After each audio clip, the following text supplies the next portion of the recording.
Assalamualaikum warahmatullahi wabarakatuh. Pada kesempatan kali ini kita akan bahas kisah sang Ratu Sufi, yaitu Rabi'atul Al-Adawiyah yang balik bertanya kepada malaikat Munkar dan Nakir.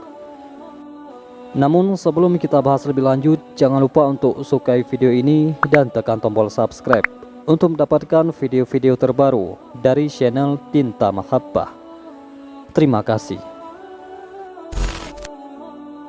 Sang Ratu Cinta lahir dalam kemiskinan yang sangat. Tak ada kain untuk menyelimuti dirinya. Tak ada minyak setetes pun untuk pemoles pusarnya. Tak ada lampu untuk menerangi kelahirannya. Ia adalah putri keempat, maka disebutlah Rabi'ah. Sang ayah menekur sedih memikirkan hal ini. Mau pinjam ataupun minta, sudah menjadi pantangan bagi dirinya.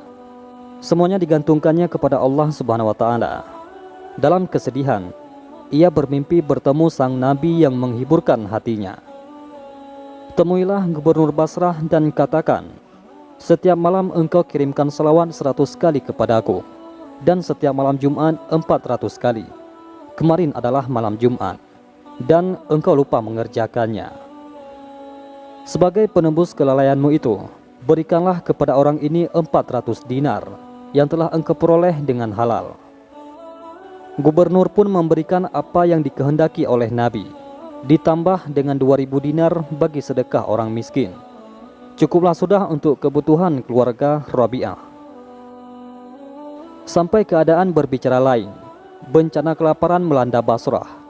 Seorang penjahat menculik Rabi'ah untuk kemudian dijual di pasar budak dengan harga 6 dirham. Lalu majikan membelinya dan memberikannya tugas-tugas yang amat berat.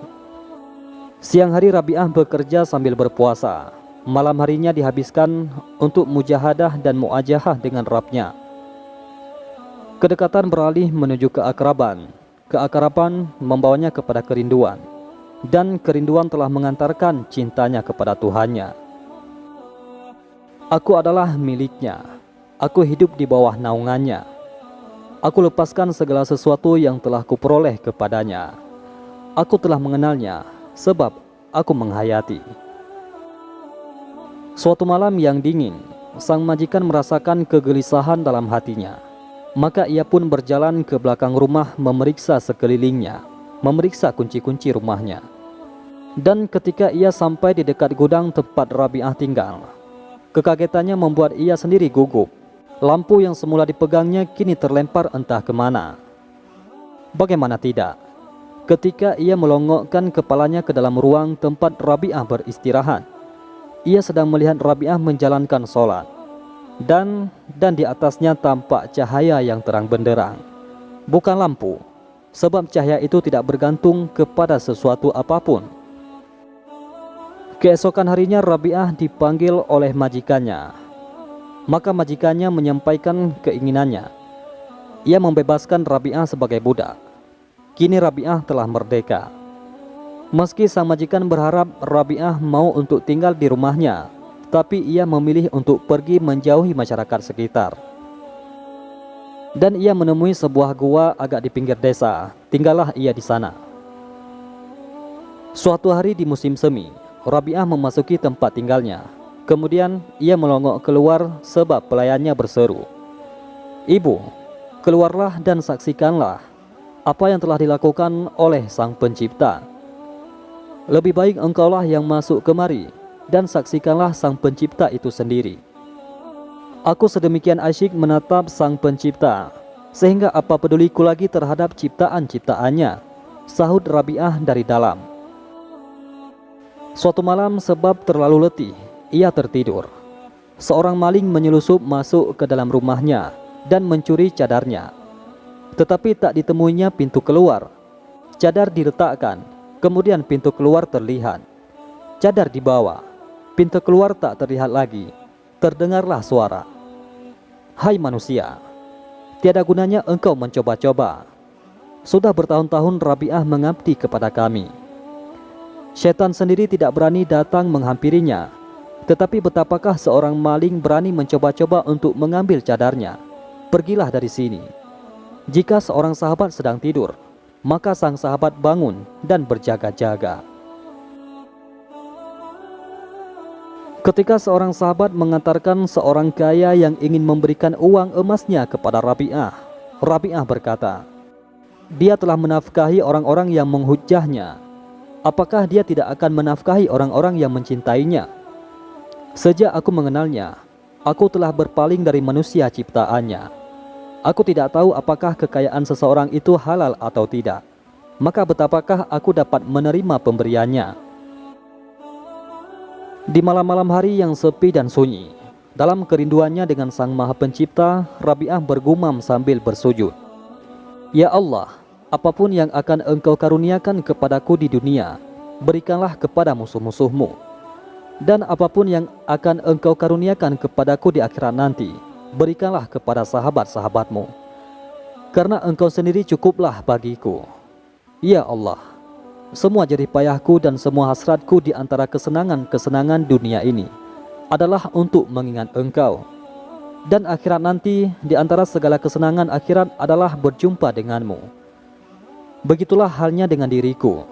Seperti yang telah kukatakan, kini berbuatlah seperti yang Engkau kehendaki." Rabi'atul Adawiyah merupakan salah seorang Sri Kandi agung dalam Islam. Beliau terkenal dengan sifat wara dan senantiasa menjadi rujukan golongan cerdik pandai, karena beliau tidak pernah kehabisan hujjah. Suatu malam yang sunyi sepi, dikala masyarakat sedang nyenyak tidur, seorang pencuri telah mencoba masuk ke dalam pondok Rabi'atul Adawiyah. Namun setelah mencari sesuatu sekeliling berkali-kali, dia tidak menemui sebuah benda berharga kecuali sebuah kendi untuk berwudu. Itu pun sangat jelek. Lantas si pencuri tergesa-gesa untuk keluar dari pondok tersebut.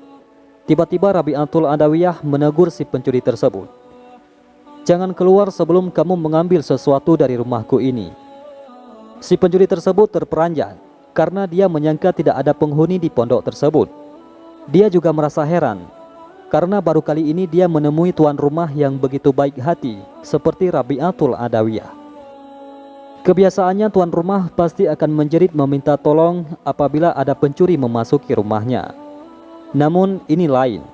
"Silahkan ambil sesuatu," kata Rabi'atul Adawiyah kepada pencuri tersebut. "Tiada apa-apa yang boleh aku ambil dari rumahmu ini," kata si pencuri berterus terang. "Ambillah itu," kata Rabi'atul Adawiyah sambil menunjuk kepada kendi yang jelek tadi. "Ini hanyalah sebuah kendi jelek yang tidak berharga," jawab si pencuri. "Ambil kendi itu dan bawa ke bilik air.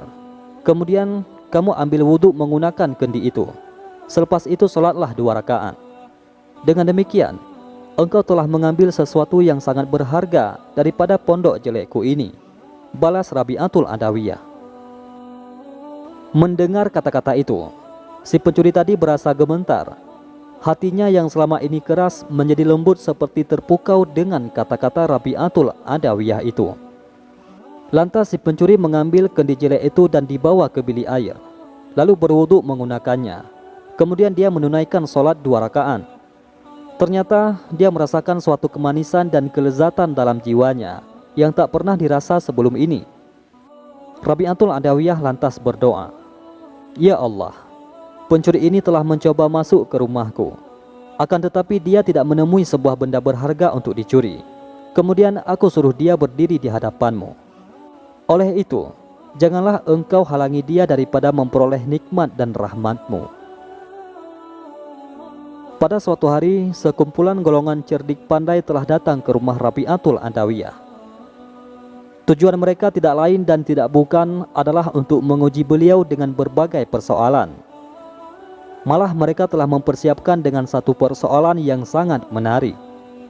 Mereka menaruh keyakinan yang tinggi, karena selama ini Rabi'atul Adawiyah tidak pernah kekurangan hujjah.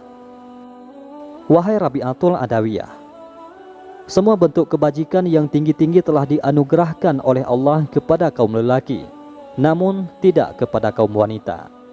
Ketua rombongan itu memulai bicara. "Buktinya," balas Rabi'atul Adawiyah, "buktinya ialah mahkota kenabian dan rasul telah dianugerahkan kepada kaum lelaki. Malah mahkota kebangsawanan juga dikurniakan kepada kaum lelaki. Paling penting, Tidak ada seorang wanita pun yang telah diangkat menjadi nabi atau rasul. Malah semuanya dari golongan lelaki. Jawab mereka pula dengan yakin. Memang betul pendapat tuan-tuan sekalian. Akan tetapi harus diingat bahwa sejahat-jahat pangkat ada pada kaum lelaki juga. Siapa yang mengagung-agungkan diri sendiri? Siapa yang begitu berani mendakwakan dirinya sebagai Tuhan? Dan siapa pula yang berkata, bukankah aku ini Tuhanmu yang mulia? Dengan tenang, Rabi'atul Adawiyah membalas hujah mereka sambil merujuk kepada Fir'aun dan Namrud. Kemudian Rabi'atul Adawiyah menambah lagi, anggapan dan ucapan seperti itu tidak pernah keluar dari mulut seorang wanita. Malah semuanya dilakukan oleh kaum lelaki. Mengenai wafat sang Ratu Sufi Rabi'atul Adawiyah ada dua pendapat. Pendapat pertama, yaitu pada tahun 135 Hijriah atau tahun 752 Masehi. Kemudian pendapat kedua, tahun 185 Hijriah atau tahun 801 Masehi. Konon setelah itu, ada yang bermimpi melihat Rabi'ah. Kepadanya ditanyakan, bagaimanakah engkau menghadapi munkar dan nakir, wahai Rabi'ah? Rabi'ah menjawab, kedua malaikat itu datang kepadaku dan bertanya, siapakah Tuhanmu? Aku menjawab, pergilah kepada Tuhanmu dan katakan kepadanya, di antara beribu-ribu makhluk yang ada, janganlah engkau melupakan seorang wanita tua yang lemah. Aku hanya memiliki engkau di dunia yang luas, tidak pernah lupa kepadamu. Tetapi mengapakah engkau mengirimkan utusan sekedar menanyakan siapakah Tuhanmu kepadaku? Ya Allah, jika aku menyembahmu karena takut kepada neraka, bakarlah aku di dalam neraka. Dan jika aku menyembahmu karena mengharap surga, campakkanlah aku dari dalam surga. Tetapi jika aku menyembahmu demi engkau semata, janganlah engkau enggan memperlihatkan keindahan wajahmu yang abadi kepadaku. Itulah doa sang Ratu Sufi Rabi'atul Adawiyah kepada Allah Subhanahu wa Ta'ala. Itulah kisah sang Ratu Sufi yang balik bertanya kepada sang malaikat. Wallahu a'lam bisawab. Mudah-mudahan bermanfaat. Assalamualaikum warahmatullahi wabarakatuh.